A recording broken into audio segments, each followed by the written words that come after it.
Hello students, so this is class 10th mathematics chapter 1 real numbers. So we are going to start exercise 1.4. So first question of our exercise 1.4 is without actually performing long division state whether the following rational numbers have a terminating or non-terminating decimal expansion. सो हमारा first question है कि हमने बिना division किए without actually performing long division करे बिना हमने बताना है कि हमें जो हमारे जो गिवन है रैशनल नंबर्स ये हमने बताना है कि ये टर्मिनेटिंग है या नॉन टर्मिनेटिंग. तो हमने थ्योरम्स पढ़ी थी, थ्योरम 1.6 एंड थ्योरम 1.7. उसमें हमने एक कंडीशन पढ़ी थी कि हमारे जो रैशनल नंबर है P/Q.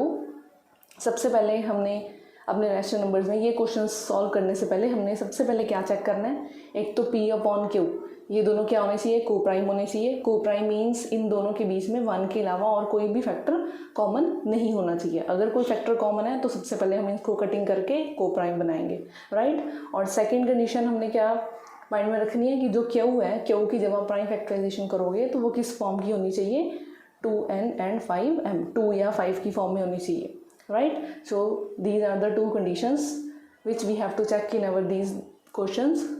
Then we will find whether our this rational number is terminating or non-terminating, right. तो हमारा फर्स्ट पार्ट है 13/3125. तो हमने देखा कि सबसे पहले तो P/Q फॉर्म में है. येस, दीज आर को प्राइम, इनमें कोई भी फैक्टर कॉमन नहीं है 1 के अलावा. So these P and Q are coprime. तो फर्स्ट कंडीशन होगी हमारी सेटिस्फाई. अब हमने सेकेंड क्या करना है, दिस इज अवर Q, ये हमारा Q है. हमने Q की प्राइम फैक्टराइजेशन चेक करनी है. तो यहाँ पे मैंने पहले करके रखा हुआ है. ये देखिए 3125 ही हमने प्राइम फैक्टराइजेशन करेंगे. ये आ गया आपके पास 5 6 32 5, राइट. हम प्राइम फैक्टराइजेशन करेंगे तो ये आ गया हमारे पास.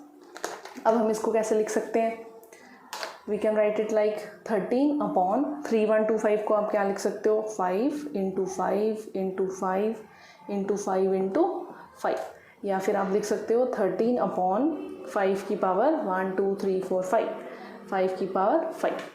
तो हमारी सेकंड कंडीशन थी कि जो हमारा Q है वो या तो 2 या फिर 5 की फॉर्म में होना चाहिए. तो येस, ये हमारी कंडीशन सेटिस्फाई कर रहा है. This is of the form 5m. तो क्योंकि ये इस फॉर्म का है therefore it is terminating, right. तो ये क्या होएगा, terminating,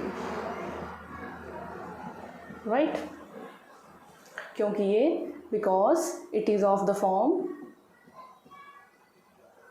it is of form 5m. Clear. अब हम नेक्स्ट क्वेश्चन चेक करेंगे. 17 और 8 as these both are again coprime number. 17 और 8 दोनों को प्राइम है, इनके बीच में कोई भी फैक्टर कॉमन नहीं है. इसलिए अब हम Q की प्राइम फैक्टराइजेशन चेक करेंगे. यहाँ पे हमारे पास 8 है, 8 की प्राइम फैक्टराइजेशन करोगे तो हमारे पास क्या आएगा, 17/2⁵. तो ये भी हमारे पास वही फॉर्म आ गई which is of the form 2⁵n.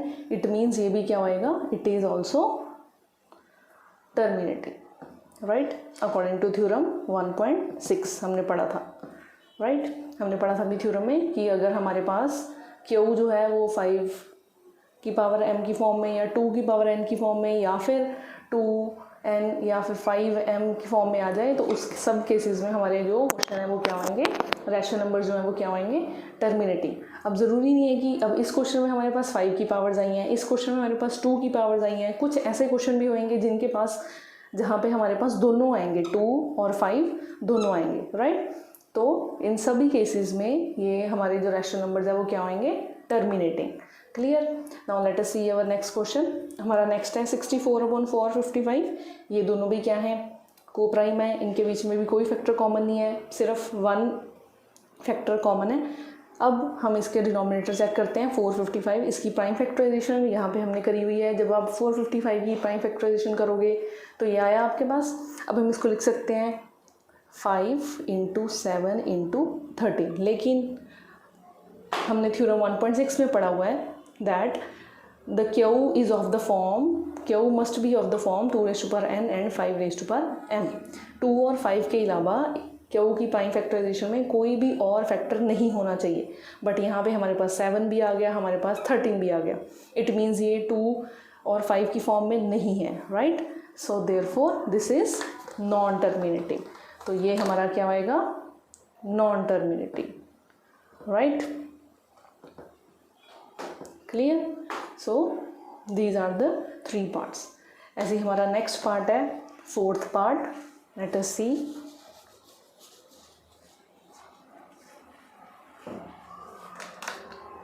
हमारा 4th पार्ट है 15/1600, राइट। अब ये क्या है हमारे पास, अब आप 1600 की प्राइम फैक्टराइजेशन करेंगे तो क्या आएगा हमारे पास, 5 3 = 15, 5 2 = 10, राइट, देन 0। ये आपके पास आ जाएगा 5 6 = 30, 5 4 = 20, ये आपके पास आ जाएगा 2 3 = 6, 2 2 = 4, then 2 1 2 2 6 = 12, 2 8 = 16, 2 4 = 8, 2 2 = 4 and 2 1 = 2। So this is the prime factorisation of 1600। हम इसको कैसे लिख सकते हैं, 15/5 की पावर 2 इंटू 2 की पावर 1 2 3 4 5 6, 2 की पावर 6, राइट। अब हमने यहाँ पे देखा 15 और 5, राइट। तो इसमें तो हमने सिर्फ टर्मिनेटिंग और नॉन टर्मिनेटिंग बताना है। तो क्योंकि हमें पता है क्योंकि हमारा क्यू है वो किस फॉर्म में है, 5 और 2 की फॉर्म में, as this is of the form 2n 5m। तो in this case our rational number is terminating. तो इस केस में ये क्या आएगा, टर्मिनेटिंग, राइट। ऐसे ही हमारा नेक्स्ट क्वेश्चन है 5th पार्ट, दैट इज 29/343। तो ये हमारे कोप्राइम्स हैं। हम 343 की प्राइम फैक्टराइजेशन चेक करेंगे तो ये आएगा हमारे पास 7 4 = 28, 7 9 ये आ गया, 7 7 = 49 और 7 1 = 7। तो इसकी प्राइम फैक्टराइजेशन करोगे तो हमारे पास क्या आएगा, 7/3। अब क्योंकि यहाँ पे इन अवर denominator our Q is not of the form 5m into 2n, it is not of this form, therefore this rational number is non terminating, right। इसलिए हमारा ये जो होएगा ये क्या होएगा, नॉन टर्मिनेटिंग, क्लियर।